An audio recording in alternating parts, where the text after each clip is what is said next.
பெரியார் படத்தின் முதல் காப்பியை பார்த்து முன்னாள் முதலமைச்சர் கருணாநிதியும் திராவிட கழக தலைவர் ஆசிரியர் வீரமணியும் அழுததாக நடிகர் சத்யராஜ் கூறினார். சென்னை வேப்பேரியில் எஸ்டிபிஐ கட்சி சார்பில் சிறந்த ஆளுமைக்கு தமிழ்ச்சுடர் விருதுகள் வழங்கி கௌரவிக்கப்பட்டது.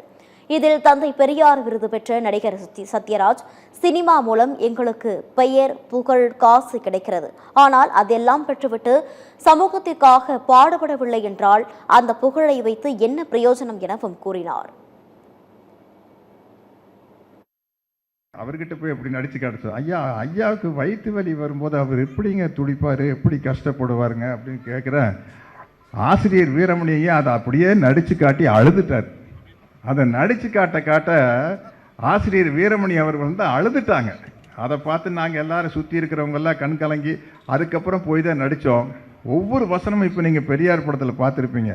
அத்தனை வசனமுமே தந்தை பெரியாரால் பேசப்பட்ட வசனங்கள் தான்.